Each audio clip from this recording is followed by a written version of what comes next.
लेकिन आज हम डिस्कस करेंगे सावन किया एपिसोड नंबर 3। चलिए पक्का जीवन शुरू करते हैं।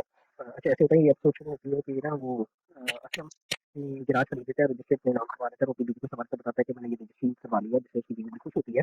और उस बातों को जब काफ़ी गिराज मीडिया और ये इकरा वगैरह से जान वाला चीज़ें खरीदने की पीछे दिखाया जाता है, जिसमें वो अ, असलम जू के जू खाने में बैठा है और अपनी आखिरी बाजी खेल रहा होता है, जिसमें उसने अपनी बेटी को लगाया होता है कि अगर वो जीत गया तो वो सारे जो पैसे से हारे हुए उसकी हो जाएगी, अगर वो हार गया तो वो जो उसकी बेटी है वो उस जुआरी के पास चली जाएगी। तो वो अपनी आखिरी बाजी में हार जाता है। तो वो जुआ खाने वाले कहते हैं कि अब हम तुम्हारी बेटी जीती है तो तुम इसे पालो, जब हमारा वक्त आएगा जब हमारा दिल करेगा तो तुम्हारी बेटी तुमसे ले लेंगे। तो पाकिस्तान को काफी तय जाता है और इस दौरान की आपस में हाथापाई होती है और ठंडी ठंडी पड़ती है। तो असलम काफी मतलब वो रोता बोता है और वो उसे निकाल देते हैं मसाले से, कहते हैं बेटी के पास जाओ, तुम्हारी बेगम भी मर गई, उसकी तस्वीर वगैरह के मामला करो।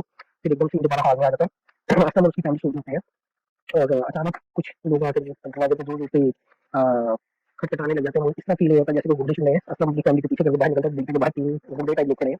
असलम उन्हें साइकिल लगा के पूछता है कि क्या मसला, कुछ खड़का रहे हैं? वो बताते हैं कि जो आपने किराए पे घर लिया हुआ है, ये कुछ भाइयों में तनाज़ा है और ये प्रॉपर्टी ढोने वाली है, इसमें मसला चल रहा है। तो आपने किराए पे क्यों लिया है? तो आप इस घर को फौरन खाली कर दें, वरना हम पुलिस में कंप्लेंट कर देंगे और आपको मसले-मसाइल का सामना करना पड़ जाएगा। असलम बताता है कि मैंने तो प्रॉपर्टी डीलर के थ्रू लिया है और एक भाई, इन तीनों भाइयों में से एक भाई ने मुझे दिया है। तो मैंने तो 1 साल का पैसे देने का था, इसको हम नहीं जानते, आप बस ये जल्द से जल्द प्रॉपर्टी खाली करें और तो सुबह तक तो क्या आप खाली कर दें। उससे वो खड़ा के बेगम और पिया की बेटी को बताता है, वो काफ़ी परेशान होते हैं, बताते हैं कि बातें बड़े गुंडे टाइप लग रहे थे, हम क्या करेंगे? तो काफ़ी परेशान होते हैं, फिर एकदम से पीछे दिखाते हैं कि असलम अपने घर जाकर अपनी बेटी को देखता है और उसकी जो मनसा से काफ़ी लाड-प्यार करती है कि तुम जुआ खाने बैठे थे, यहाँ तुम्हारी बेटी की पैदाइश हो रही थी, यहाँ बेगम मर गई थी, तो तुम जुआ खाने में बैठे रह गए।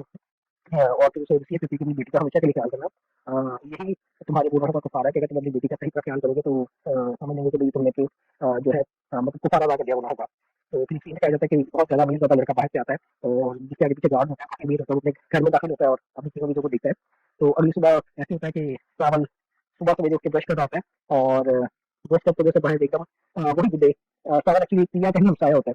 तो उसके हमसाये में एकदम शोर-शराबा पड़ता है, वही जो रात गुंडे आते हैं वो पिया के घर को आके थपथपा रहे होते हैं कि आप जो घर खाली नहीं, कैसे घर खाली करें, तो वो पिया की माँ यानी कि असलम की बीवी से बताती है कि भई अभी मेरे हस्बैंड बाहर हैं, वो प्रॉपर्टी डीलर के पास ही गए हैं, उन्हें घर आने थे, फिर आप उनसे बात कर दीजिएगा। तो वो गुंडे उन्हें परेशान करने लग जाते हैं, नहीं अभी आप घर खाली करें, घर खोलें, हमें बात करनी है।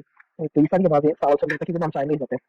तो सावल फैसला करता है कि वहाँ के पास जाकर उन्हें कहता है भई आप लेडीज़ को परेशान क्यों कर रहे हैं? क्योंकि सावल खुद भी गुंडा होता है, वो भी गुंडे तो वो एक-दूसरे को जानते हैं, तो सावल ने मना करता है कि आप इन्हें परेशान मत करें और ये लेडीज़ है, स्टाफ भी आ जाने पर बात कर लीजिएगा। तो वो अ सावन को कहते हैं कि आप इस मामले से बाहर हैं, तो सावन इस दौरान उनसे लड़ने के लिए तैयार हो जाता है। इस दौरान उसका हस्बैंड भी आ जाता है।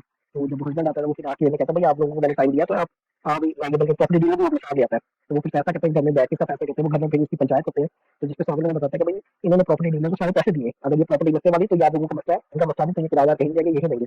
तो सावन की चूँकि पुलिस में भी काफ़ी जान-पहचान होती है, वो फिर कहता है कि अगर आपने ज़्यादा बदमाशी दिखाई तो मैं पुलिस को कॉल कर दूँगा तो आप सब गिरफ्तार हो जाएँगे। तो वो प्रॉपर्टी डीलर कहते हैं कि मैं उनके सारे पैसे ने 3 साल के लिए मैंने एडवांस दिया है, किराए के लिए वो वापस करता हूँ, तो सावन ने मना कर देता है कि नहीं, आप वापस में तो यहीं देंगे और आप मतलब मैं पुलिस को बुलाता हूँ, सब बोलते हैं, वो प्रॉपर्टी डीलर जब जाते हैं वो चले जाते हैं।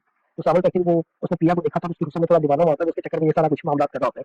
तो असलम चूँकि जानता है कि सामने गुंडा, तो वो थोड़ा-सा हिचकिचा रहा था, ज़्यादा ना उसे मुँह नहीं लगा रहा था, तो चाहता है कि ये थोड़ा यहाँ से चला जाए।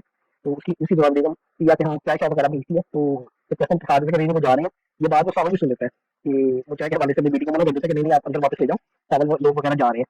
तो जिससे उसकी बेगम जब अंदर जाता है असलम, तो वो बेगम पूछती है कि भाई मैंने हमारी इतनी मदद किया, किसने बनाया, वो तो गुंडे मेरे घर आ गए थे, तो ये टाइम अगर आपको चाहिए ना तो ये टाइम पर आता तो हम तो बड़े परेशान हो गए, तुम्हारे घर भी जाते। तो उसने कहता है कि अच्छा चलो मैं तो बाहर चला दूंगा, अच्छा एक्चुअली टाल देता। तो भाई मेरे जिसका साथ उसका साथी होता है, वो कहता है कि भाई इन्होंने हमें चाय तक नहीं पूछी, तो असलम सावन को कहता है कि असलम वगैरह ने तो हमें चाय तक नहीं पूछी, तो कैसे ले गए? तो सावन कहता है कि भाई ये शरीफ लोग हैं, तो थोड़ा बदमाशों से घबरा रहे हैं, दूर रहना चाहते हैं, तो मैं इन चीज़ों को समझता हूँ।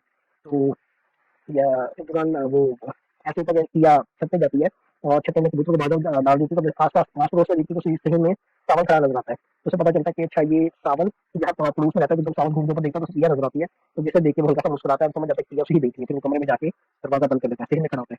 तो यहाँ पे एपिसोड नंबर 3 खत्म होते ही चला फिर इसको आगे डिस्कस करेंगे। शुक्रिया, अल्लाह हाफ़िज़।